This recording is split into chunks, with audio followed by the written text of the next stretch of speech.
తెలంగాణలో పోలింగ్ మొత్తం కూడా కంప్లీట్ అయిపోవడం జరిగింది. దానికి సంబంధించినటువంటి అఫీషియల్ పోలింగ్ శాతం ఎంత అనే దాంట్లో కూడా ఈరోజు ఎలక్షన్ కమిషన్ ఒక అఫీషియల్ నోట్ కూడా ప్రిపేర్ చేయడం జరిగింది. దాదాపు 71% అలా వచ్చినట్టుంది వాస్తవంగా. సో యావరేజ్గా 71-72% వచ్చినట్టుంది. సో మొత్తానికైతే చాలా చోట్ల కూడా మందకోడిగా పోలింగ్ జరిగిందనేది చాలా స్పష్టంగా తెలుస్తోంది. మల్కాజ్గిరి, ముఖ్యంగా ఓల్డ్ సిటీ సికింద్రాబాద్లో చాలా స్వల్పమైనటువంటి ఓటింగ్ శాతం వచ్చినట్టు తెలుస్తోంది. అదేవిధంగా వరంగల్ లాంటి ప్లేసెస్ కూడా కొంత ఓటింగ్ శాతం తగ్గడం కూడా జరిగింది వాస్తవంగా. సో ఇక పోలింగ్ ఎన్నికల ప్రచారం అయిపోయింది, పోలింగ్ అయిపోయింది, అన్నీ అయిపోయినాయి. ఇప్పుడు మనం చేయాల్సిన విషయం ఏంటి అంటే, నిన్న మేము దీని మీద పోస్ట్పోల్ అనాలిసిస్ చేయాలి వాస్తవంగా. కానీ కొంత క్లారిటీ రావడం కోసమే అసలు ఇన్ డీటెయిల్గా చెప్దామనేటువంటి ఒక ఉద్దేశంతో మాత్రమే నిన్న మేము చేయలేకపోయినాం. కొంత డేటా సేకరించేటువంటి ప్రయత్నం చేసాం. అంటే అన్ని కాన్స్టిట్యున్సీలలో ప్రతి నియోజకవర్గానికి సంబంధించినటువంటి డేటాలో భాగంగా మేము చాలా సైంటిఫిక్ అనాలిసిస్ చేయడం జరిగింది. అదేవిధంగా అంటే విషయం ఏంటంటే, ఎవరు కూడా ఊహించినటువంటి రిజల్ట్స్ కనబడతా ఉన్నాయి. ఇది కొంతమందికి నచ్చవచ్చు, నచ్చకపోవచ్చు. బట్ మేము గ్రౌండ్లో తిరిగినాం, అదేవిధంగా అనాలిసిస్ చెప్పినాం. మేము గ్రౌండ్లో తిరిగిన దానికంటే ఎక్కువ కూడా ఇంకా కొన్ని కాన్స్టిట్యూన్సీలు మేము తక్కువ తిరిగినాం వాస్తవంగా. అంటే ఆదిలాబాద్ అదేవిధంగా పెద్దపల్లి, వరంగల్ లాంటి చోట్ల కొంత మేము తక్కువ తిరగడం జరిగింది వాస్తవంగా. సో ఖమ్మంలో తిరగలేదు వాస్తవంగా. సో ఇట్లా కొన్ని కాన్స్టిట్యూన్సీలు తిరగలేదు. అయితే అక్కడి ఇన్పుట్స్ కూడా తీసుకోవడానికి మాకు ఇప్పుడు సమయం పట్టింది. సో మేము కొన్ని విషయాలు చెప్తాం. వాస్తవంగా ఇది చాలామంది జీర్ణించుకోలేరు కూడా వాస్తవంగా. ఎప్పుడంటే వాస్తవంగా జీర్ణించుకోలేనటువంటి రిజల్ట్స్, ఈరోజు ఊహించిన రిజల్ట్స్ మీకు చెప్పబోతున్నాం. అంటే ఈ తెలంగాణలో రాజకీయ పరిణామాలు వేగంగా ఏ విధంగా కదులుతున్నాయో ఈ పార్లమెంట్ ఎన్నికలు సాక్ష్యం కనబడుతూ ఉన్నాయి. ఈరోజు 2023కు ముందు కేసీఆర్ మానియా ఏ విధంగా ఉండే, 2023 ఎన్నికల్లో కేసీఆర్ మానియా పోయి రేవంత్ రెడ్డి లాంటి వాళ్ళు కానీ లేదా కాంగ్రెస్ పార్టీ కానీ ఏ విధంగా వచ్చిందో చూసినాం. ఆ తర్వాత ఇప్పుడు గత 4 నెలల తర్వాత జరిగినటువంటి ఈ పార్లమెంట్ ఎన్నికల్లో చాలా పెద్ద మార్పు కనబడుతుంది. అంటే డ్రాస్టిక్ చేంజ్ అనేది చాలా స్పష్టంగా కనబడతా ఉంది. సో ఇది ఏ విధంగా అనాలిసిస్ చేయాలో కూడా ఒక్కసారి ఇన్ డీటెయిల్గా మీకు చెప్పేటువంటి ప్రయత్నం చేస్తాం మిత్రులారా. కాన్స్టిట్యున్సీ వైజ్ మీకు చెప్పేటువంటి ప్రయత్నం చేస్తా. ఇది చాలా జాగ్రత్తగా వినండి, కొంచెం టైం పట్టొచ్చు, కానీ ఇది చాలా సీరియస్గా మీరు వినాల్సినటువంటి అంశంగా నేనైతే క్లియర్గా చెప్పబోతున్నాను. సో ఇక్కడ లోక్సభకు సంబంధించినటువంటి ఎన్నికలు వాస్తవంగా. సో దీనికి సంబంధించినటువంటి 2024 తెలంగాణ విషయానికి వచ్చినట్లయితే ఇక్కడ 17 సెగ్మెంట్లు ముఖ్యంగా. సో దీనిలో చాలా వరకు కాంగ్రెస్, అదేవిధంగా బీజేపీ, బీఆర్ఎస్ 3 కూడా ప్రధానంగా పోటీ చేసినాయి. కానీ డ్రాస్టిక్గా ఈరోజు చాలా మార్పులు జరిగినాయి. దానిలో కాన్స్టిట్యున్సీ వైజ్ మీకు చెప్పేటువంటి ప్రయత్నం చేస్తా. ముందుగా ఆదిలాబాద్ నుంచి వద్దాం. ఆదిలాబాద్లో చాలా వరకు ఇక్కడ చూసినట్లయితే ఆదిలాబాద్లో సిర్పూర్, ఆసిఫాబాద్, ఖానాపూర్, బోత్, నిర్మల్, ముదోల్. సో ఇక్కడ చాలా స్పష్టంగా ఇక్కడ 3 అభ్యర్థుల మధ్య పోటీ చేశారు. ముగ్గురిట్లలో బీజేపీ వర్సెస్ కాంగ్రెస్ ఫైట్ చాలా స్పష్టంగా కనబడుతున్నప్పటికీ కూడా బీజేపీ చాలా కంఫర్టబుల్ పొజిషన్లో ఈరోజు భారీ ఆధిక్యంతో అక్కడ విజయం సాధించబోతుంది. దానిలో లీడ్ ఇచ్చేటువంటి సెగ్మెంట్లు ఏమంటే ఆదిలాబాద్ ఇస్తుంది, సిర్పూర్ ఇస్తుంది, అదేవిధంగా బోధ్ ఇస్తుంది, నిర్మల్ ఇస్తుంది, ముదోల్ ఇస్తుంది. ఈ 5 కాన్స్టిట్యున్సీలలో చాలా స్పష్టమైనటువంటి ఆధిక్యత బీజేపీకి ఉండబోతుంది. సో ఆసిఫాబాద్, ఖానాపూర్లో కాంగ్రెస్ లీడ్ కనబడుతూ ఉంది. సో మొత్తానికైతే ఓవరాల్గా దాదాపు 8-9% తేడాతోటి ఇక్కడ 8-9% బీజేపీ ఎడ్జ్లో కనబడుతుంది. అంటే దాదాపు 1,00,000 ఓట్లకు పైగా మెజారిటీ వచ్చేటువంటి అవకాశాలు చాలా స్పష్టంగా ఆదిలాబాద్లో కనబడతా ఉన్నాయి. ఇది ఆదిలాబాద్ సంబంధించినటువంటి సెగ్మెంట్. అంటే ఇక్కడ విషయం ఏంటంటే, వీళ్ళకి ఇక్కడ ఆదిలాబాద్లో చాలా ముఖ్యంగా 4 అసెంబ్లీ స్థానాలు బీజేపీకి ఉండడం చాలా స్పష్టంగా కనబడుతుంది. ఆదిలాబాద్లో పాయల్ శంకర్ కావచ్చు, సిర్పూర్లో హరీష్ బాల్వాయ్ కావచ్చు, లేదంటే నిర్మల్లో ఇంద్రకరణ్ రెడ్డి కావచ్చు, ముదల్లో రామారావు పటేల్ కావచ్చు. ఈ 4 కూడా అక్కడ అది ఆల్రెడీ హిందూ బెల్ట్ వాస్తవంగా. సో అక్కడ చాలా స్పష్టంగా ఈరోజు బీజేపీ గెలవడానికి చాలా స్పష్టమైన స్కోప్ అయితే కనబడతా ఉంది. అదేవిధంగా ఎవరైతే కాంగ్రెస్ పార్టీ నుంచి ఆత్రం సుగుణ ఎవరైతే ఉన్నారో వాస్తవంగా మెజారిటీ ఆదివాసీ ఓట్లను ఈరోజు ఆమె తిప్పుకోవడంలో కొంత సక్సెస్ అయిన వాస్తవంగా, కానీ జనరల్ ఓట్లను తిప్పుకోలేని పరిస్థితి అయితే చాలా స్పష్టంగా కనబడ్డది. ఇది ఇక్కడ క్యాడర్ కూడా చాలా స్పష్టంగా బీజేపీకి ఉండడం కూడా చాలా ప్లస్ గా కనబడతా ఉంది వాస్తవంగా. సో అసలు అక్కడ ఆ రిజల్ట్ ఎవరు ఎక్స్పెక్ట్ చేయరు, అంతే భారీ లీడ్ వచ్చేటువంటి అవకాశం అయితే కనబడుతుంది. 100% బీజేపీ గెలిచేటువంటి సీట్ గా మనం చెప్పొచ్చు వాస్తవంగా. ఇక దానికి ఆనుకొని ఉన్నటువంటి సెగ్మెంట్ వచ్చేసి పెద్దపల్లి. సో పెద్దపల్లిలో విచిత్రమైన పరిస్థితి. ఈ పెద్దపల్లి సెగ్మెంట్ సంబంధించి నేను చెప్తున్న విషయాలు మీకు అందరూ కూడా డైజెస్ట్ కాకపోవచ్చు, కానీ మేమే వాస్తవంగా డైజెస్ట్ చేసుకోవాలి వాస్తవంగా. అందుకే నేను నిన్న గ్యాప్ తీసుకొని కూడా చాలా వరకు రీసెర్చ్ తెలుసుకొని అన్ని విధాలుగా తెలుసుకున్న తర్వాత మీకు చెప్పబోతున్నా మిత్రులారా. ఇక్కడ పెద్దపల్లిలో పెద్దపల్లి, చెన్నూరు, బెల్లంపల్లి, మంచిర్యాల్, ధర్మపురి, రామగుండం, మంతిని. సో మిత్రులారా, ఇది చాలా ఇంపార్టెంట్ అంశం, మీరు చూడాలి ఒకసారి. ఇక్కడ బెల్లంపల్లిలో ఇది కమ్యూనిస్టు కంచుకోట. ఒకప్పుడు గుండా మల్లేష్ 4 సార్లు ఎమ్మెల్యేగా ఉన్నాడు, తర్వాత వినోద్ కూడా ఇప్పుడు ప్రస్తుతం ఎమ్మెల్యేగా ఉన్నాడు వాస్తవంగా. సో ఇక్కడ కమ్యూనిస్టు, బీఆర్ఎస్, కాంగ్రెస్ కంచుకోట, అక్కడ బీజేపీ 0. కానీ బెల్లంపల్లిలో చాలా స్పష్టమైనటువంటి లీడ్ బీజేపీకి రాబోతుంది. ఈ కమ్యూనిస్టు బెల్టుల్లే ఈ విధంగా ఉంది అంటే, మంచిర్యాలలో గతంలో రఘునాథ్ వీరబెల్లి అసెంబ్లీలో పోటీ చేసి దాదాపు 45,000 ఓట్లకు పైగా రావడం జరిగింది. ఇక్కడ కూడా బీజేపీ లీడ్ చాలా స్పష్టంగా కనబడతా ఉంది. అదేవిధంగా ధర్మపురిలో లీడ్ కనబడతా ఉంది, పెద్దపల్లిలో లీడ్ కనబడతా ఉంది. సో మంత్రి కూడా అది కొంచెం బ్రాహ్మణ్ బెల్ట్ చాలా స్పష్టంగా ఉంటుంది వాస్తవంగా. సో ఇక్కడ ఈ 5 నియోజకవర్గాల్లో చాలా స్పష్టమైనటువంటి లీడ్, అంటే నెక్ టు నెక్ ఫైట్ జరుగుతుంది. ఎవరెవరికి? ఇటు కాంగ్రెస్కి, అదేవిధంగా బీజేపీకి నెక్ టు నెక్ ఫైట్ జరుగుతున్నప్పుడు కూడా ఈ ప్రధానమైనటువంటి ఈ సెగ్మెంట్లలో బీజేపీ చాలా పెద్ద ఎత్తున ఓటు బ్యాంకు సంపాదించబోతుంది. పెద్దపల్లిలో కానీ, బెల్లంపల్లిలో కానీ, మంచిర్యాలలో కానీ, ధర్మపురిలో కానీ, అదేవిధంగా మంత్రిలో కానీ. సో చాలా స్పష్టంగా యూత్ ఓటర్లంతా కూడా బీజేపీకి వన్ సైడ్ వేయడం జరిగింది. యూత్ ఓటర్లంతా కూడా ఈరోజు పెద్దపల్లిలో చాలా విచిత్రమైనటువంటి విషయం ఏంటి అంటే, హనుమాన్ భక్తులు ఎవరైతే ఉన్నారో, హనుమాన్ భక్తులు చాలా స్పష్టంగా ప్రతి విలేజ్లో కూడా, ఎందుకంటే ఉత్తర తెలంగాణలో హనుమాన్ భక్తుల యొక్క ప్రాబల్యం బలంగా ఉంటుంది. గుర్తుపెట్టుకోండి, ఈ ఫ్యాక్టర్ అనేది బీజేపీకి నార్త్ తెలంగాణలో చాలా స్పష్టమైనటువంటి అడ్వాంటేజ్గా కనబడుతుంది. ఎక్కడైతే బీజేపీ క్యాడర్ లేదో, పెద్దపల్లిలో బీజేపీ క్యాడర్ ఏముండదు, కానీ హనుమాన్ భక్తులు ఎవరైతే ఉన్నారో వాళ్ళు ఊరికి 50 మంది, 20 మంది, 30 మంది ఉంటారు కదా, వాళ్ళందరూ కూడా బీజేపీకి ఓట్లేసి, అదేవిధంగా వాళ్ళ పేరెంట్స్ కానీ మిగతా వాళ్ళందరూ కూడా ఈరోజు స్పష్టంగా మోడీకే ఓటేయాలనే కోణంలో వాళ్ళు చాలా స్వచ్ఛందంగా ప్రచారం చేయడం జరిగింది. ఎప్పుడైతే ఈ హనుమాన్ మాల వేసినటువంటి భక్తులు ఎవరైతే ఉన్నారో వీళ్ళు బీజేపీకి సంబంధించినటువంటి కార్యకర్తలాగా పనిచేసారని చెప్పి అనుకోవచ్చు వాస్తవంగా. సో వీళ్ళ ప్రభావం వల్ల ఉత్తర తెలంగాణ మొత్తం కూడా క్లీన్ స్వీప్ కాబోతుంది. ఉత్తర తెలంగాణ ఒక్క సెగ్మెంట్ తప్ప మిగతా అన్ని కాన్స్టిట్యూన్సీస్ లో క్లీన్ స్వీప్ కాబోతుంది. సో పెద్దపల్లిలో విచిత్ర పరిస్థితి ఏంటంటే, ఈరోజు అందరూ అనుకుంటున్నారు కాంగ్రెస్ పార్టీకి సంబంధించినటువంటి వివేక్ కొడుకు ఎవరైతున్నారో గడ్డం వంశీ గెలుస్తారని చెప్పేసి అందరూ కూడా అనుకుంటా ఉన్నారు, కానీ అది పొరపాటు. అక్కడంతా సినిమా లేదు వాస్తవంగా. సో ఇక్కడ నెక్ టు నెక్ ఫైట్ జరుగుతూ ఉంది. 1%, 1 to 2% లీడ్లో ఈరోజు బీజేపీ లీడ్లో కనబడుతూ ఉంది. అక్కడ ఇది చాలా నెక్ టు నెక్ ఫైట్ జరుగుతూ ఉంది. ఇంకా పెరిగేటువంటి అవకాశం ఉంది. కేవలం మేము పోస్ట్ పోల్ సర్వేలో చేసినటువంటి రిపోర్ట్ ఆధారంగా మీకు చెప్తా ఉన్నాం. ఇది ఎవరు కూడా నమ్మరు పెద్దపల్లిలో, కానీ పెద్దపల్లిలో చాలా స్పష్టంగా మీరు మీ ఫ్రెండ్స్ ఎవరంటే తెలుసుకోండి. ఖచ్చితంగా అక్కడ ఉన్నట్టు ప్రభుత్వ ఉద్యోగులతో మాట్లాడడం, యూత్తో మాట్లాడడం, కాంగ్రెస్ పార్టీ నాయకులతోటి, కార్యకర్తలు, సింపదర్స్ కూడా చాలా కాల్స్ చేసి మాట్లాడినాం. అదేవిధంగా ఐవీఆర్ సర్వేతో కూడా మేము తెలుసుకున్న విషయాలు ఇవే. బెల్లంపల్లి లాంటి కమ్యూనిస్టు కంచుకోటలో ఈరోజు బీజేపీ లీడ్ వచ్చేటువంటి అవకాశం చాలా స్పష్టంగా కనబడతా ఉంది.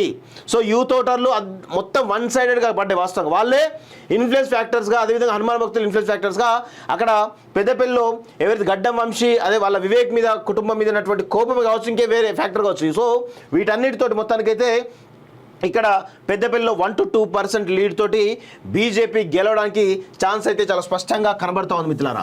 ఇక కరీంనగర్ విషయానికి వచ్చినట్లయితే, ఆ తర్వాత వచ్చింది కరీంనగర్లో కరీంనగర్, అదేవిధంగా కరీంనగర్ చొప్పదండి, వేములవాడ, సిరిసిల్ల,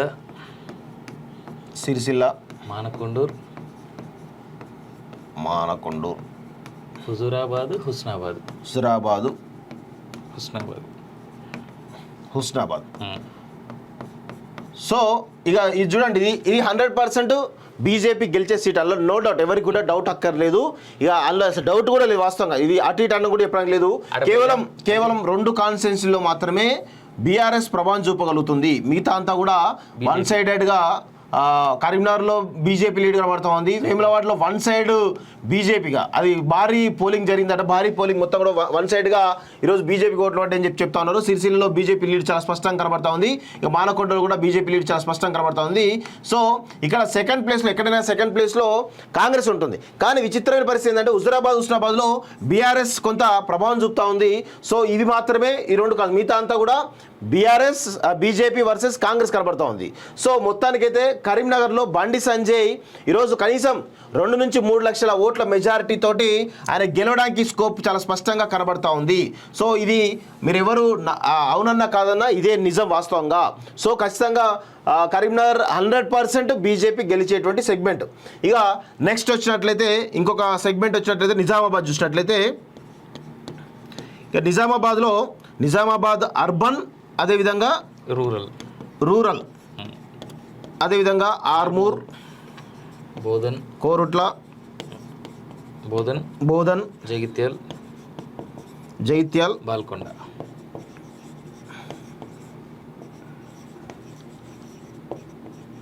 సో ఇక్కడ విషయం ఏంటంటే నిజామాబాద్ అర్బన్, అది అర్బన్లో మెజారిటీ స్పష్టంగా ఉంది వాస్తవంగా. ఎందుకంటే అర్బన్లో నిజామాబాద్ అర్బన్ మరియు ఆర్మూర్లో ఇద్దరు బీజేపీకి సంబంధించినటువంటి ఎమ్మెల్యేలు ఉండడం కూడా ఈరోజు అరవింద్కు ప్లస్ కాబోతుంది. అదేవిధంగా నిజామాబాద్ అర్బన్, రూరల్, ఆర్మూర్, కోరుట్ల, బోధన్, జగిత్యాల, బాల్కొండ చూసినట్లయితే ఇక్కడ జగిత్యాల అదేవిధంగా బాల్కొండలో కొంతపాటు వరకే కాంగ్రెస్ పార్టీ పుంజుకున్న తప్ప మిగతా ఏ సెగ్మెంట్లలో కూడా ఈరోజు బీజేపీ తప్ప కాంగ్రెస్ కానీ బీఆర్ఎస్ కానీ ఓట్లేసే పరిస్థితి లేదు.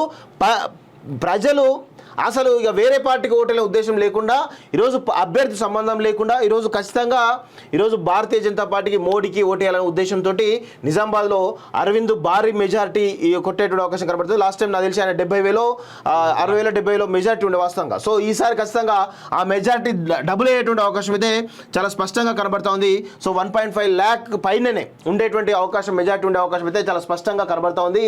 నిజామాబాద్ అర్బన్లో ఈరోజు అరవింద్ గతంలో ఆయన పసుపు బోర్డు పైన తీసుకొచ్చినటువంటి అంశం కావచ్చు, లేదంటే అక్కడ రైతులకు ఆయన చేసినటువంటి సబ్సిడీ విషయంలో ఆయన తీసుకొచ్చిన కేంద్ర ప్రభుత్వం సంబంధించినటువంటి అంశాలు ఏవైతే ఉన్నాయో వాటి ద్వారా సబ్సిడీ ద్వారా తీసుకొచ్చినటువంటి ఏవైతే పథకాలు ఏవైతే ఉన్నాయో వాటి ద్వారా లబ్ధి పొందిన రైతులు కావచ్చు, లేదంటే అయోధ్య రామ మందిర ఇంపాక్ట్ కావచ్చు, లేదంటే ముఖ్యంగా ఆడ కవిత అరెస్ట్ కావడం కావచ్చు, లేదంటే కవిత ఆడ బీఆర్ఎస్ 0 కావడం కూడా ఈరోజు అరవింద్కు చాలా అన్ని అనుకూల అంశాలు కనబడుతూ ఉన్నాయి.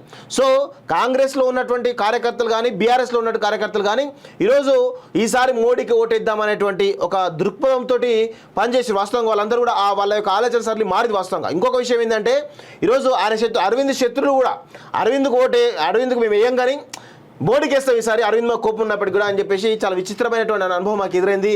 సో ఇక్కడ స్పష్టంగా నిజామాబాద్ అర్బన్లో ఈరోజు నిజామాబాద్లో అరవింద్ చాలా స్పష్టమైనటువంటి ఆధిక్యతతో గెలిపించబోతున్నారు. అందరూ అనుకోవచ్చు అరే ఏం మొత్తం బీజేపీ సీట్లు ఇస్తుందని చెప్పి అనుకోవచ్చు, కానీ పరిస్థితి అట్లా ఉంది.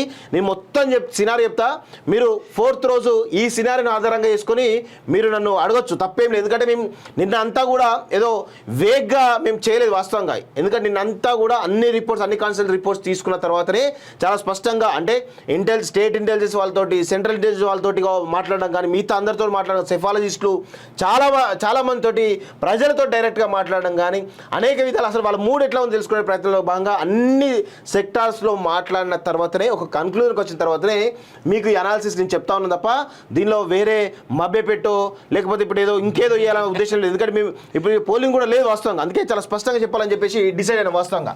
సో ఈసారి పడ్డ ఓట్లన్నీ ఆయన ఫోటోకే పడ్డాయి, పెద్ద ఆయన ఫోటో ఏం లేదు, ఎవరికి లేదు, క్యాండిడేట్స్ ఎవ్వరు చూడలే. జైరాబాద్, ఆందోల్, అదేవిధంగా జుక్కల్, బాన్స్వాడ, ఎల్లారెడ్డి, కామారెడ్డి, నారాయణ్ ఖేడ్.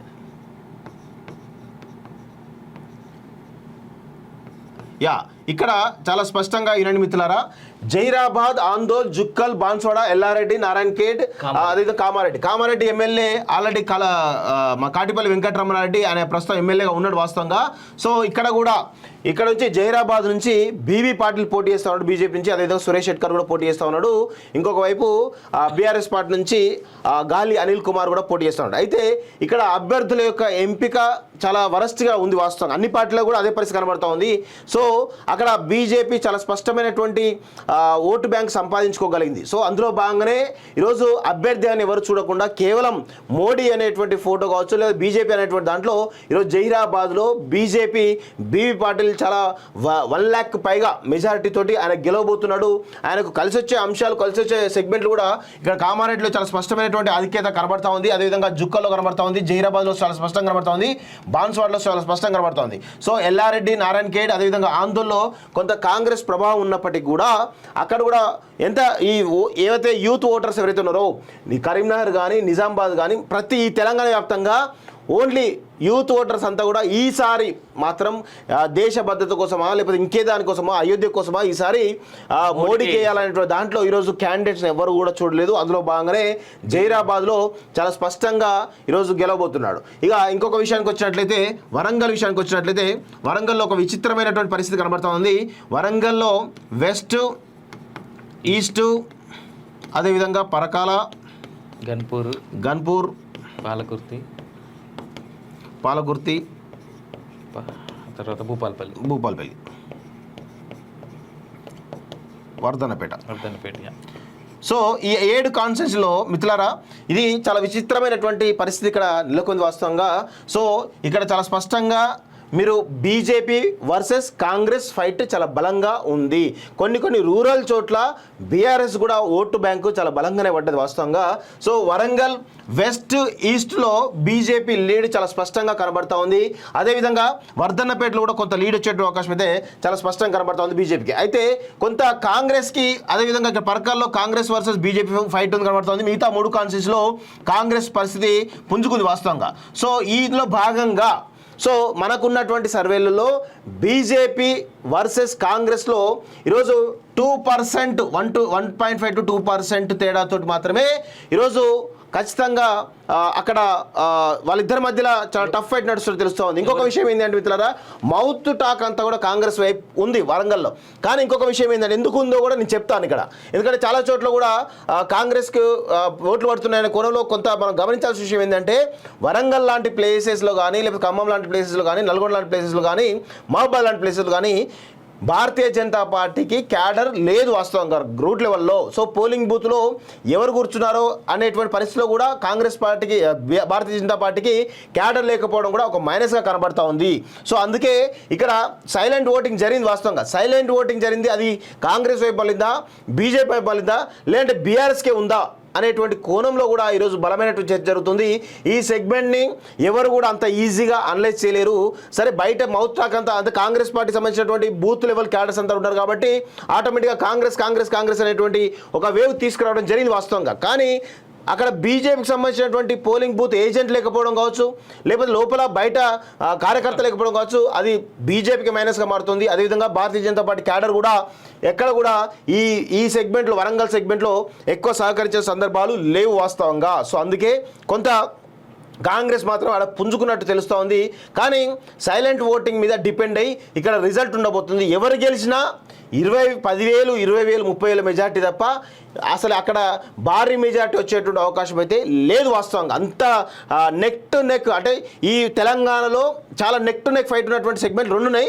దానిలో వరంగల్ వెస్ట్ కూడా ఒకటం కూడా చెప్పవచ్చు చాలా క్లియర్గా. వరంగల్ సెగ్మెంట్, అదేవిధంగా ఇంకో సెగ్మెంట్ కూడా మళ్ళీ ఇప్పుడు దీని తర్వాత చెప్పేటువంటి సెగ్మెంట్ కూడా అదే వాస్తవంగా. సో ఇక్కడ కూడా కాంగ్రెస్ పార్టీ కొంత ఎడ్జ్లో కనబడుతున్నప్పుడు కూడా సైలెంట్ ఓటింగ్ పైన డిపెండ్ అయ్యే ఇక్కడ రిజల్ట్ ఉండే అవకాశం అయితే చాలా స్పష్టంగా కనబడుతుంది. నెక్స్ట్ సెగ్మెంట్ చూసినట్లయితే ఇక ఖమ్మంలో చాలా స్పష్టంగా దీని గురించి మనం చెప్పాల్సిన అవసరం లేదు. ఖమ్మంలో 1 సైడెడ్గా కాంగ్రెస్ పార్టీ గెలవబోతుంది వాస్తవంగా. సో ఎందుకు గెలవబోతుందో నేను చెప్తాను విషయంగా. ఎందుకంటే అక్కడ 3 మంత్రులు ఉన్నారు. అదేవిధంగా రఘురామరెడ్డి అనేటువంటి వ్యాపారవేత్త సీనియర్ కాంగ్రెస్ సంబంధించినటువంటి నాయకుడు ఎవరుతారో అతని కొడుకు వాస్తవంగా. సో అక్కడ రెడ్డి ఫ్యాక్టర్ కమ్మ ఫ్యాక్టర్ పనిచేస్తుందని చెప్పేసి అనుకున్నారు. కానీ విచిత్రం ఏంటంటే వెంకటేష్ను అదే వెంకటేష్ కుటుంబాన్ని తీసుకొచ్చేసి కొంత కమ్మ ఫ్యాక్టర్ కూడా తమ వైపు మళ్ళించుకునే ప్రయత్నం చేయడంలో పొంగులేటి శ్రీనివాసరెడ్డి సక్సెస్ అయ్యిండు. అందుకే అక్కడ వన్ సైడెడ్గా ఖమ్మంలో కాంగ్రెస్ పార్టీ భారీ మెజారిటీతో గెలవడం ఖాయం. ఇక్కడ ఇంకొక విషయం ఏంటంటే మిత్రులారా, అక్కడ అసలు ఖమ్మంలో అది కమ్యూనిస్ట్ కంచుకోట, అదేవిధంగా కాంగ్రెస్ కంచుకోట. కానీ అక్కడ బీజేపీకి ఎక్కువ అది లేదు. ఇప్పుడు కూడా క్యాడర్ కూడా లేదు వాస్తవంగా. సో కేవలం జిల్లా అధ్యక్షులు ఆ పార్టీ నిర్మాణం సంబంధించి ఉంటుంది తప్ప క్యాడర్ పరంగా అక్కడ జీరో వాస్తవం చెప్పాలంటే. సో అలాంటి ప్లేసెస్లో బీజేపీకి సంబంధించినటువంటి వినోద్ రావు ఈరోజు 18 to 20% ఓటు షేర్ సంపాదించబోతున్నాడు. ఇది భారతీయ జనతా పార్టీకి చాలా పెద్ద భవిష్యత్తులో కలిసి వచ్చేటువంటి అంశంగా కనబడతా ఉంది. సో ఖమ్మంలో అవుట్ రైట్ కాంగ్రెస్ పార్టీ గెలవబోతుంది. అన్ని సెగ్మెంట్లలో కూడా ఈరోజు పాలేరులో కావచ్చు, ఖమ్మంలో కావచ్చు, లేడు కొత్తగూడెంలో కావచ్చు, ఈ ఏవైతే ఉన్నాయో అన్ని కాన్స్టిట్యూన్సీలలో కూడా ఈరోజు స్పష్టమైనటువంటి ఆధిక్యతతోటి కాంగ్రెస్ పార్టీ అభ్యర్థి ఎవరైతే ఉన్నారో రఘురామరెడ్డి గెలవడానికి ఛాన్సెస్ అయితే చాలా స్పష్టంగా కనబడతా ఉన్నాయి. ఈ రెండు సెగ్మెంట్ల గురించి నిజంగా మాట్లాడుకోవాలి. ఇద్దరు క్యాండిడేట్లు చేతులారా చేసుకున్నటువంటి మిస్టేక్. గెలవాల్సిన సీటు ఇటు నామనాగేశ్వరరావు బీజేపీలో జాయిన్ అయ్యి ఉంటే బీజేపీ సీట్, అవును అక్కడ వెంకటేష్ నేత ముందు రోజే గనక అమిత్ షాని కలిసినప్పుడు బీజేపీలో జాయిన్ అయ్యి బీజేపీలో ఉండుంటే అది బీజేపీ గెలవాల్సిన సీట్. పెద్దపల్లి కూడా నాకు తెలిసి ఈసారి ఇంకా కొన్ని లొకేషన్స్ ఉన్నాయి, ఇంకా కొంతమంది క్యాండిడేట్లు ఉన్నారు, వాళ్ళ పేర్లు అనప్రస్తుతం కానీ ముందే టికెట్లు ఆఫర్ చేసినప్పుడు కనుక యాక్సెప్ట్ చేసి ఉంటే ఇవాళ 13 నుంచి 14 సీట్లు బీజేపీ కంఫర్ట్ గా గెలిచిండేటి. ఖమ్మంని ఆనుకొని ఉన్నటువంటి మహబాద్ కాన్స్టిట్యూన్సీ కూడా ఈరోజు ఇది కూడా కాంగ్రెస్ కు వచ్చేటువంటి అవకాశం అయితే చాలా స్పష్టంగా కనబడుతుంది. ఇక్కడ కూడా బీజేపీ 3rd ప్లేస్ ఉండేటువంటి అవకాశం అయితే చాలా స్పష్టంగా, 2nd ప్లేస్లో బీఆర్ఎస్ ఉండేటువంటి అవకాశం అయితే కనబడుతుంది. అక్కడ ప్రభావం చూపలేదు వాస్తవం. మహబాద్లో బీజేపీ ప్రభావం, బీజేపీ సంబంధించినటువంటి అభ్యర్థి కానీ బీజేపీ సంబంధించినటువంటి క్యాడర్ కానీ ప్రభావం చూపలేక చెతికిలా పడ్డట్టు చాలా స్పష్టంగా తెలుస్తోంది. సో మహబాద్లో ఇక ఎక్కడైతే ఉన్నాయో ఆ మహబాద్ సంబంధించినటువంటి పరిధిలో ఉన్నటువంటి కాన్స్టిట్యూన్సీలు ఏవైతే ఉన్నాయో ఆ మొలుగు కానీ లేకపోతే అటు పక్కన ఉన్నటువంటి మన డోర్నకల్ కానీ మహబాద్ కానీ నర్సంపేట కానీ పినపాక ఇల్లందు భద్రాచలం ఇవన్నీ కూడా ఖమ్మం దాదాపు సగం ఇళ్ళకి వస్తుంది కాబట్టి ఆటోమేటిక్గా అది కాంగ్రెస్ బెల్ట్ వాస్తవంగా చెప్పాలంటే. సో అక్కడ భారతీయ జనతా పార్టీ అభ్యర్థిని మంచిగా పెట్టుంటే వాస్తవంగా గెలిచేది. కానీ అక్కడ అభ్యర్థి మంచిగా లేకపోవడం వల్ల ఈరోజు అక్కడ చెతికిల పడ్డట్టు చాలా స్పష్టంగా తెలుస్తూ ఉంది. ఇక నెక్స్ట్ మహబాద్ నుంచి మనం ఇంకొక సెగ్మెంట్కి వచ్చినట్లయితే భువనగిరి, నల్గొండ. ఇక నల్గొండలో విచిత్రమైన పరిస్థితి ఏంటంటే మిత్రులారా, నల్గొండలో ఈరోజు ఖచ్చితంగా కాంగ్రెస్ పార్టీ గెలవడానికి స్కోప్ అయితే చాలా స్పష్టంగా కనబడుతుంది.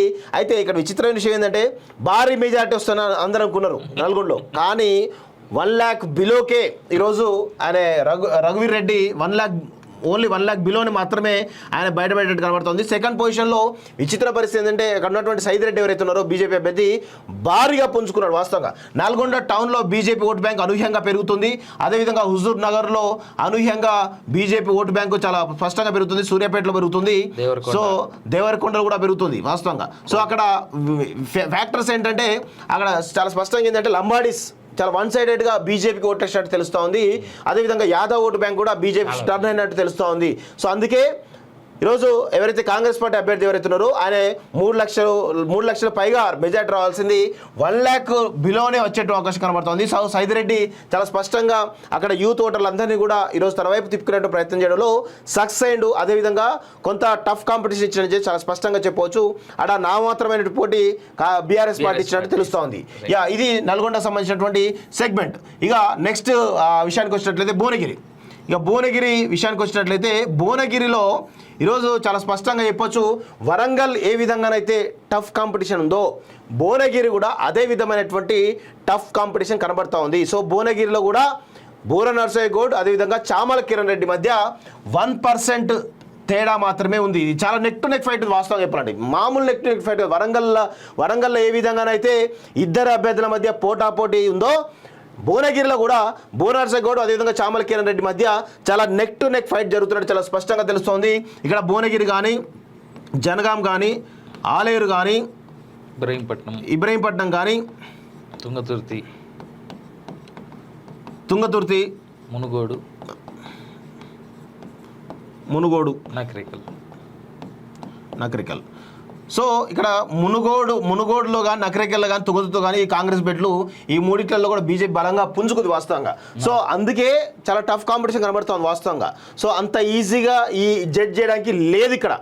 సో ఈ 2 సెగ్మెంట్లు మాత్రం నెక్ ఫైట్, అసలు నువ్వా నేనా అన్నట్టు ఉంటుంది. రాసి పెట్టుకోండి, రౌండ్కి ఈ అభ్యర్థులకు గుండెపోటు వచ్చిన ఆశ్చర్యం లేదు, రాసి పెట్టుకోండి. నిజంగా చెప్తున్నాను, ఎందుకంటే మా అనాలిసిస్లో కూడా అదే తేలుతా ఉంది. అసలు 1% అంటే ఇది 1%, 1 to 2% అంటే అది సైలెంట్ ఓటింగ్ కనుక అటు ఇటు అయితే అయిపోయినట్టే లెక్క, ఇక అయిపోయినట్టే వాస్తవం చెప్పాలంటే. సో గెలిచే సీట్లు కూడా ఓడిపోయే అవకాశం కనబడుతున్నాయి. సో ఈ 2 సెగ్మెంట్లలో ఈ 2 వరంగల్, భువనగిరి మాత్రం ఖచ్చితంగా రాసి పెట్టుకోండి, నెక్ టు నెక్ ఫైట్ ఉండబోతున్నాయి.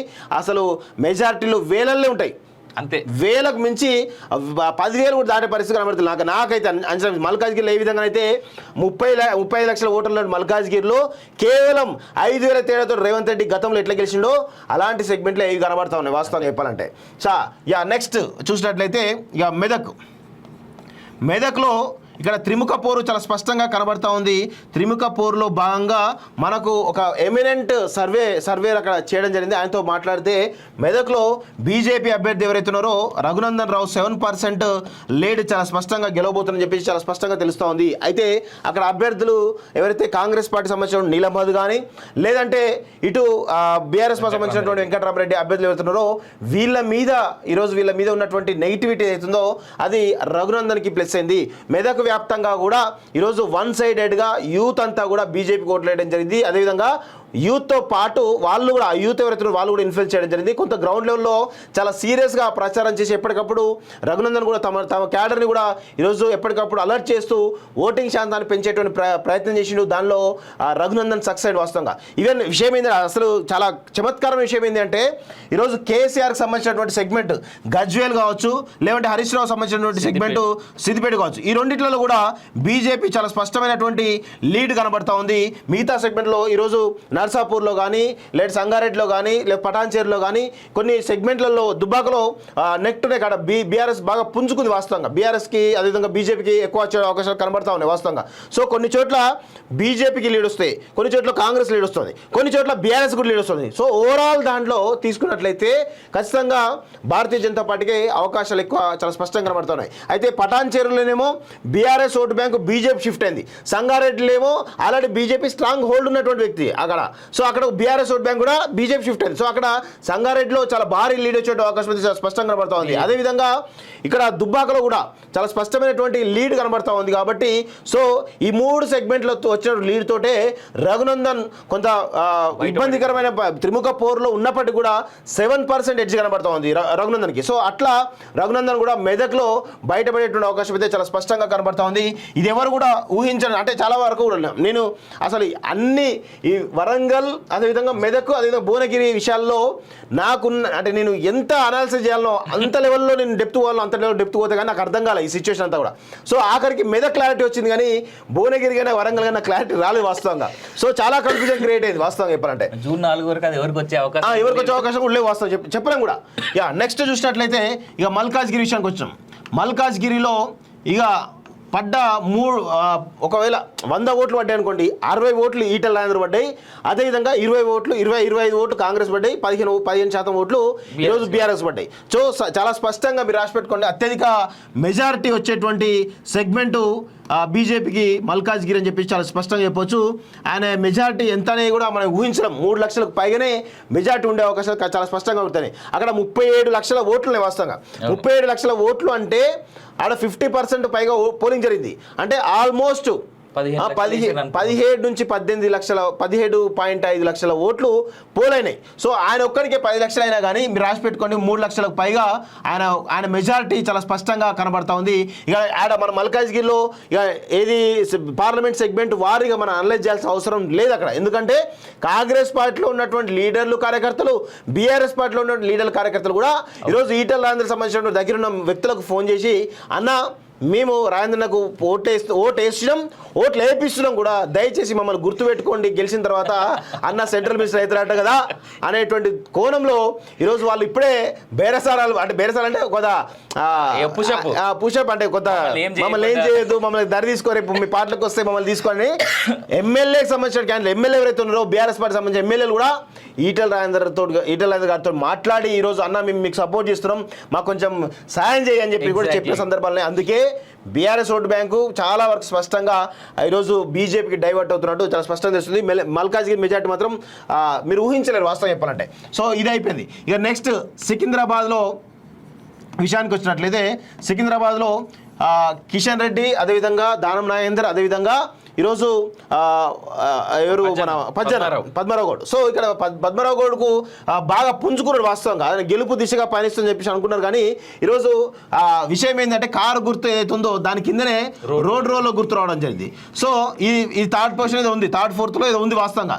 సో ఇట్లా ఉండడం వల్ల కారుకు పడేటువంటి కొన్ని ఓట్లు దాదాపు 20,000, 10,000, 20,000 ఓట్లు రోడ్కి షిఫ్ట్ అవుతున్నాయి. అక్కడ ఈ సెగ్మెంట్ నేను అక్కడనే voter, Secunderabad voter. First Kishan Reddy, అవును, సెకండ్ చెయ్యి, 3 పజ్జన్న, 4వదే రోడ్. సో ఇట్లా రోడ్లో గుర్తు అనేది ఆ పద్మరావు గౌడ్కి చాలా నెగిటివ్గా కనబడతా ఉంది ఒకటి. రెండోది అక్కడ ఉన్నటువంటి మెజారిటీ ముస్లింలు, మెజారిటీ క్రిస్టియన్స్ అందరూ కూడా ఈరోజు మెజారిటీ మున్నూరు కాపులు కూడా వీళ్ళందరూ కూడా దానం నాగేందర్ వైపు వెళ్ళడం, అదేవిధంగా అసలు దానం నాగేందర్కి ఇష్టం లేని వాళ్ళంతా కూడా ఈరోజు మెజారిటీ హిందువులంతా కూడా కిషన్ రెడ్డికి వేయడంతో పజ్జన్న వెనకబడ్డాడు. పజ్జన్న ఒకవేళ ఓటు బ్యాంక్ పెద్ద ఎత్తున చీలుద్దాం అనుకున్నప్పటికీ కూడా రోడ్డు గుర్తుడనే ప్రమాదంలో ఉండే అవకాశం చాలా స్పష్టంగా కనబడుతుంది. సో అక్కడ కిషన్ రెడ్డి ఎడ్జ్లో ఉన్నాడు, అంటే ఎడ్జ్లో బయటపడుతున్నాడు వాస్తవంగా. ఇక్కడ ఇంకొక విషయం ఈ సెగ్మెంట్ లో చెప్పాలన్నా, 8 మంది ముస్లిం క్యాండిడేట్స్ నిలబడ్డారు. మొత్తం 45 మంది క్యాండిడేట్లు ఉన్నారు అక్కడ. 45 మంది క్యాండిడేట్ లో 8 మంది ముస్లిమ్స్ ఉన్నారు ఈ లొకాలిటీ. ఎందుకంటే నేను ఇక్కడ ఓటేసిన కాబట్టి నేను చూడగలిగిన బ్యాలెట్ లో 8 మంది ముస్లిం క్యాండిడేట్స్. చాలా వరకు వచ్చిన వాళ్ళు నేను అడిగిన ఆ సెగ్మెంట్ లో ఒక 15-20 పోలింగ్ బూత్లకు నేను వెళ్ళి అడిగిన, ఎవరికి వేస్తున్నారమ్మా అంటే అప్నా ఆద్మీ హే, కాంగ్రెస్ కేసీరా అంటే లే అప్నే వాళ్ళే హే. అట్లా కూడా ఓట్లు డైవర్ట్ అయినాయి. సో అది కొంత కిషన్ రెడ్డికి ప్లస్ అవుతుంది. కిషన్ రెడ్డి చాలా ఎడ్జ్లో బయటపడుతున్నాడు. 3 to 4% ఓట్ షేర్ తోటి ఆయన ఎడ్జ్లో చాలా బయటపడేటువంటి అవకాశాలు చాలా స్పష్టంగా కనబడతా ఉన్నాయి. అదేవిధంగా ఇక్కడ ఇంకొక సెగ్మెంట్ ఏంటంటే చేవెళ్ళ. ఇంకా చేవెళ్ళ ఒకటి, చేవెళ్ళలో చాలా స్పష్టంగా మీరు రాసి పెట్టుకోండి, రూరల్ అదేవిధంగా అర్బన్, ఈ 3 సెగ్మెంట్లు ఉంటాయి. ఈ రూరల్ సెగ్మెంట్స్, అర్బన్ సెగ్మెంట్ 2 సెగ్మెంట్లు ఉంటాయి. అర్బన్లో మహేశ్వరం, రాజేంద్ర, లింగంపల్లిలో చూసుకున్నట్లయితే ఈ 3 కాన్స్టిట్యూన్సీలో బీజేపీ చాలా బలంగా ఉంది వాస్తవంగా. సో ఈ 3 కాన్స్టిట్యూన్సీలో కూడా భారీ లీడ్ వచ్చేటువంటి అవకాశం చాలా స్పష్టంగా కనబడుతుంది. రాజేంద్రలో మాత్రం ముస్లిం ఓటు బ్యాంకు మాత్రం చాలా భారీగా ఈరోజు కాంగ్రెస్కు పడుతున్నట్టు తెలుస్తూ ఉంది, పడ్డట్టు మనకు చాలా ఇన్ఫర్మేషన్ అయితే కనబడతా ఉంది. కాబట్టి సో 3 సెగ్మెంట్లో మహేశ్వరం అత్యధికంగా లీడ్ ఇచ్చేటువంటి సెగ్మెంట్గా కనబడతా ఉంది. అదేవిధంగా లింగంపల్లి కూడా తర్వాత అత్యధికంగా మెజార్టీ ఇచ్చే అవకాశం కనబడుతుంది. అదేవిధంగా తాండూరులో నెక్ టు నెక్ ఫైట్ కనబడుతూ ఉంది. చేవెళ్ళలో బీజేపీ ఆధిక్యత కనబడుతూ ఉంది. ఇక వికారాబాద్ అదేవిధంగా పరిగిలో కొంత కాంగ్రెస్ లీడ్ వచ్చేటువంటి అవకాశం అయితే చాలా స్పష్టంగా కనబడుతుంది. కాబట్టి సో ఓవరాల్గా ఈ చేవెళ్ళలో కూడా కొండా విశ్వేశ్వరరెడ్డి భారీ లీడ్ అయితే కనబడతా ఉంది. భారీ లీడ్ తోటి కనీసం 2 లక్షల పైగా ఓట్లతోటి ఆయన బయటపడేటువంటి అవకాశం అయితే చాలా స్పష్టంగా ఉన్నాయి. అయితే ఎవరైతే రంజిత్ రెడ్డి ఉన్నాడో ఆయన ఆల్రెడీ 1 వీక్ ముందే టపా కట్టేసి వాస్తవం చెప్పాలంటే. ఆయన పెద్ద ప్రచారం ఏదో ఉన్నది, ప్రభావం చేయగలిగినని పెద్దగా దూకుడుతో వ్యవహరించలేదు, డబ్బులు కూడా ఎక్కువ తీయలేదు అని చెప్పేసి కూడా చాలా క్లియర్గా తెలుస్తుంది వాస్తవంగా. ఇక నెక్స్ట్ సెగ్మెంట్ వచ్చేసి మహబూబ్నగర్ కూడా నెక్ టు నెక్ ఫైట్ ఉన్న సెగ్మెంట్లో దీన్ని కూడా పెట్టుకోవచ్చు. కాకపోతే డీకే అరుణ బయటపడుతుంది. ఎందుకు అంటే అక్కడ ఉన్నటువంటి స్థానికంగా ఉన్నటువంటి కాంగ్రెస్ ఎమ్మెల్యే ఎవరైతే ఉన్నారో వాళ్ళందరూ కూడా వంశీచంద్ర రెడ్డి గెలిస్తే మాకు ఏకుమేకైతాడు, మమ్మల్ని ఎదగనియ్యాడు, మా మీద ఆధిపత్యం చెలాయిస్తారు అనేటువంటి కోణంలో ఈరోజు వంశీచంద్ర రెడ్డికి సపోర్ట్ చేయకుండా ఇండైరెక్ట్గా పరోక్షంగా డీకేఆర్కు సపోర్ట్ చేసినట్టు చాలా స్పష్టంగా తెలుస్తూ ఉంది మిత్రులారా. సో అక్కడ మహబూబ్నగర్ బెల్ట్లో బీజేపీ బలంగా పుంజుకునే అవకాశాలు అయితే చాలా స్పష్టంగా కనబడతా ఉన్నాయి.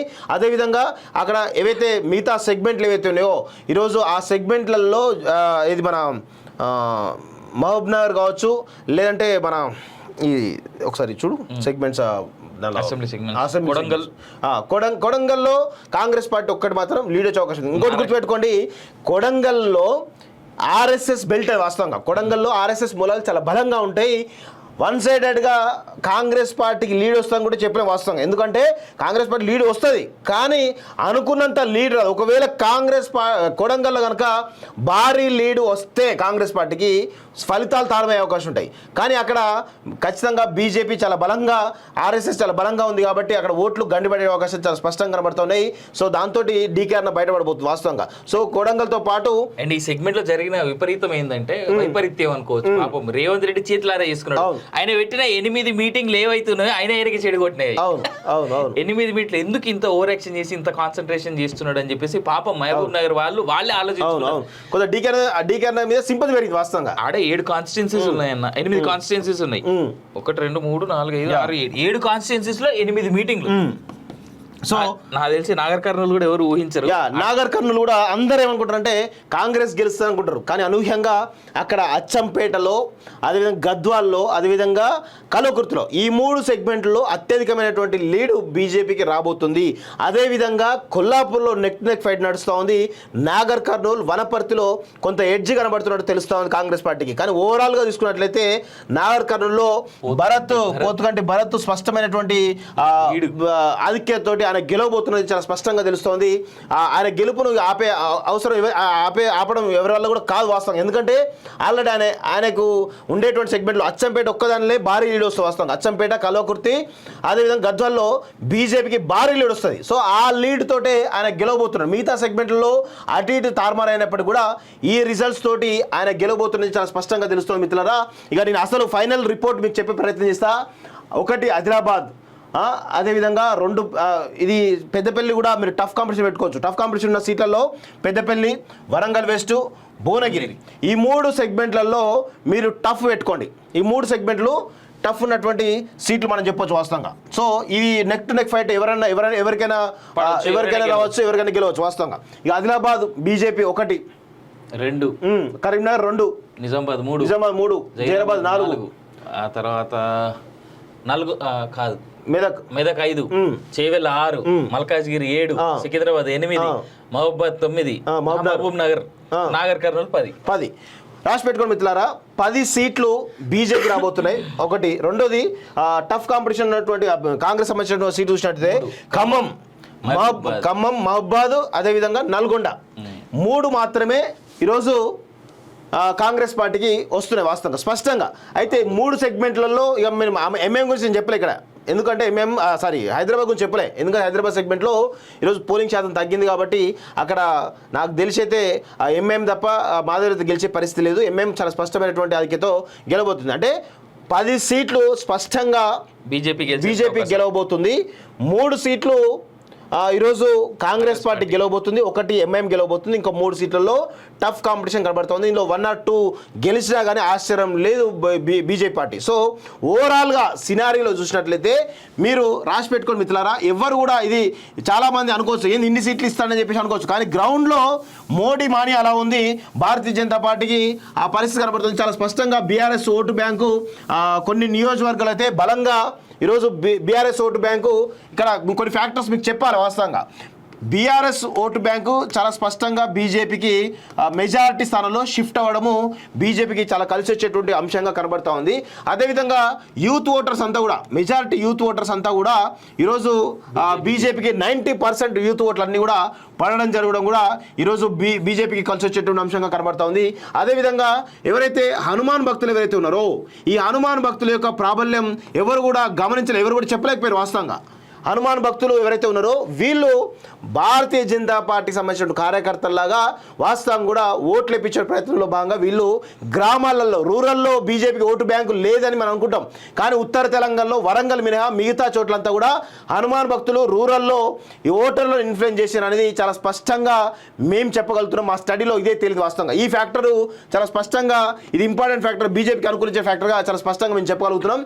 So BRS vote bank BJP shift కావడం, ఎక్కడైతే BRS vote bank BJP shift కాదు, వరంగల్ లాంటి ప్లేసులు కానీ భువనగిరి లాంటి ప్లేసెస్లో కొంతమేర షిఫ్ట్ అవ్వడానికి షిఫ్టింగ్ అనేది తగ్గింది వాస్తవంగా. ఆ తగ్గిన దానిలో కూడా అవి టైట్ కావడం జరిగింది. ఒకవేళ అక్కడ సైలెంట్ ఓటింగ్ కనుక ఉంటే కనుక ఖచ్చితంగా అక్కడ కూడా గెలిచే అవకాశాలు చాలా స్పష్టంగా కనబడుతూ ఉన్నాయి.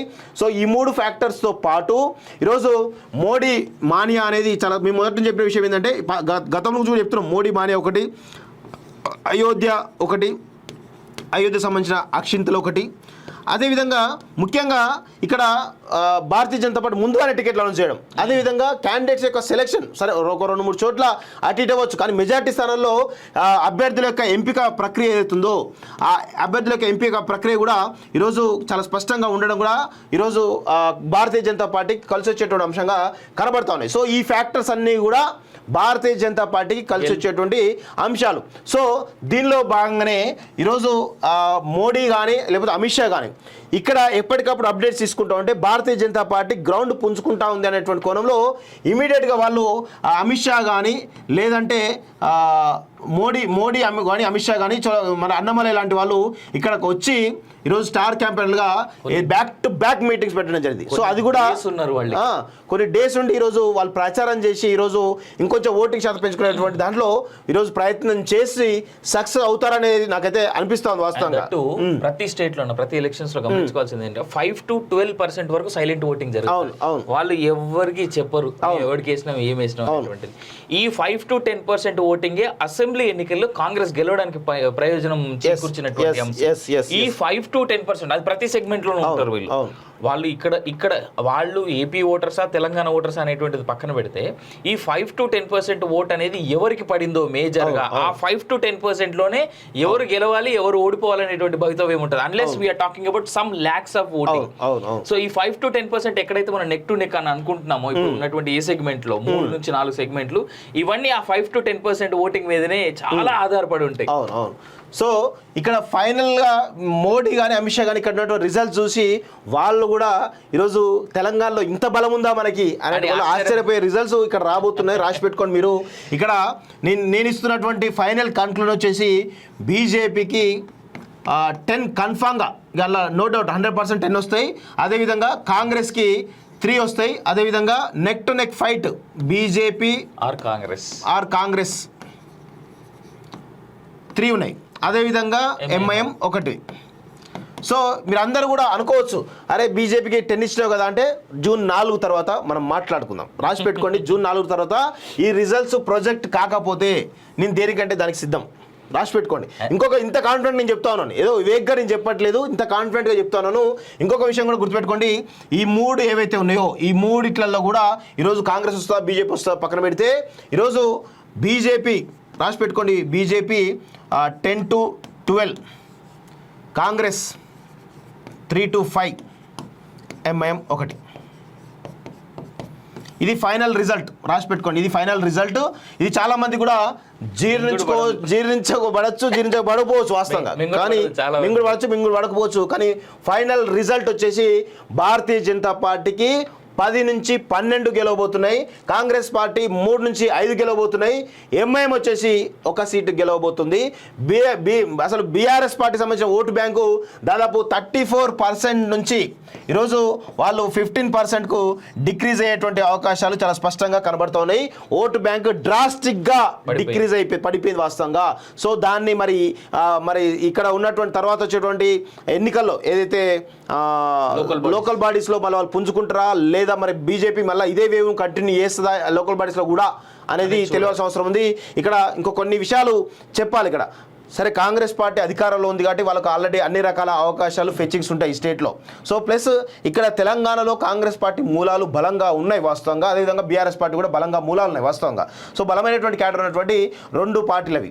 కానీ భారతీయ జనతా పార్టీకి సంబంధించినటువంటి క్యాడర్ బలహీనంగా ఉండడం కూడా ఇక్కడ మైనస్గా కనబడతా ఉంది. అదేవిధంగా ఉన్న క్యాడర్ కూడా ఈరోజు ఎవరైతే అభ్యర్థులకు సహకరించకపోవడం కావచ్చు, లేకపోతే ఇంకా ఇక్కడ ఆర్ఎస్ఎస్ ఫ్యాక్టర్ను మనం మర్చిపోతాం వాస్తవంగా. ఇక్కడ ఒకటి వేయాలి వాస్తవంగా. ఆర్ఎస్ఎస్ ఫ్యాక్టర్ అనేది చాలా స్పష్టంగా పనిచేస్తూ ఉంది. అయితే ఆర్ఎస్ఎస్ పనిచేసినంత భారతీయ జనతా పార్టీ సంబంధించినటువంటి ఎమ్మెల్యే అభ్యర్థులు కావచ్చు, లేకపోతే క్యాడర్ కావచ్చు, లేకపోతే జిల్లా ప్రెసిడెంట్ కావచ్చు, లేకపోతే ఆ సంబంధించిన పొజిషన్లో ఉన్న వాళ్ళు కూడా ఎవరు కూడా సహకరించకపోవడంతో ఇంకొక 2-3 సీట్లకు గండిపడే అవకాశం అయితే చాలా స్పష్టంగా కనబడతా ఉంది మిత్రులారా. సో ఖచ్చితంగా రాసి పెట్టుకోండి, భారతీయ జనతా పార్టీ ఇప్పటికైనా కానీ తమ లోపాలను సవరించుకోకపోతే ఇబ్బందికర పరిస్థితిలో ఉంటుంది. ఇది కేవలం మోడీ మానియాతోటి సరే మీరైతే నెట్టుకొస్తా ఉన్నారు ఇప్పటిదాకా, సరే వస్తాయి 10 సీట్ల దాకా మినిమం వస్తాయి వాస్తవంగా.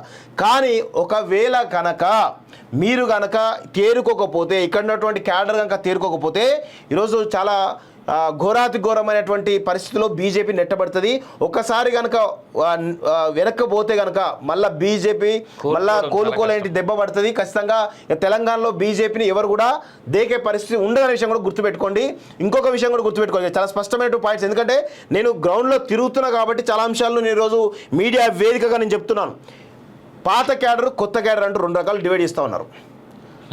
కొత్త వాళ్ళు వచ్చిన వాళ్ళకు సహకారం లేకుండా భారతీయ జనతా పార్టీలో ఉన్న నాయకులందరూ కూడా వాళ్ళని ఇబ్బంది పెడుతూ ఈరోజు సైదిరెడ్డి లాంటి వాళ్ళం కానీ, లేకపోతే వినోద్రావు లాంటి వాళ్ళం కానీ, ఆరు రమేష్ లాంటి వాళ్ళు కానీ, ఈరోజు పెద్దపల్లి కానీ, ఈరోజు ఎంత దారుణంగా అంటే వాళ్ళు పనిచేయరు, పని చేసే వాళ్ళను పని చేయనియరు.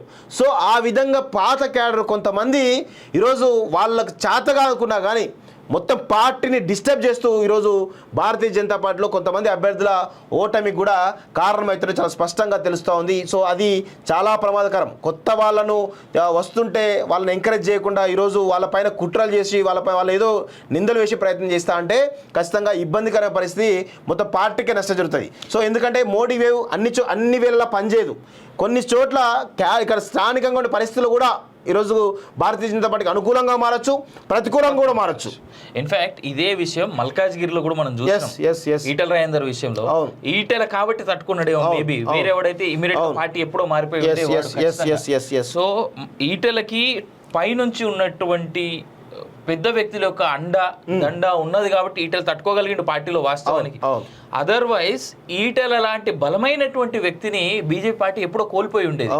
కాబట్టి బీజేపీ పార్టీకి ఏదైనా సజెషన్ ఏదైనా ఉంది అంటే మాత్రం క్యాడర్ని కలుపుకోండి, కొత్తోడా పాతోడా అనేది పక్కన పెడితే అందరం బీజేపీ వాళ్ళం అనేటువంటి ఆలోచన కనుక వాళ్ళలో ఉంటే ఖచ్చితంగా ముందుకు పోతారు. లేదా రేవంత్ రెడ్డి దాటికి తట్టుకునేటువంటి స్థాయి ప్రస్తుతం ఉన్నటువంటి చాలా మంది రాష్ట్ర బీజేపీ లేదు, వాస్తవం ఎట్టి పరిస్థితులు లేదు. ఇది ముమ్మాటికి వాస్తవం. రేవంత్ రెడ్డి లాంటి charismatic leader, to be honest Revanth Reddy లాంటి చరిస్మాటిక్ లీడర్ ని తట్టుకోవడం స్టేట్ లో ఉన్నటువంటి ఏ బీజేపీ లీడర్ వల్ల కూడా కాదు. ఇది మీరు ఎక్కడైనా రాసి పెట్టుకోండి, మీరు ఏమన్నా తిట్టుకోరు మమ్మల్ని, మాకు సంబంధం లేదు. ఇప్పటిదాకా బీజేపీని ఒకటి సడన్ గా కాంగ్రెస్ ఎందుకు ఓడుతుర్రా అంటే అనుకోరు.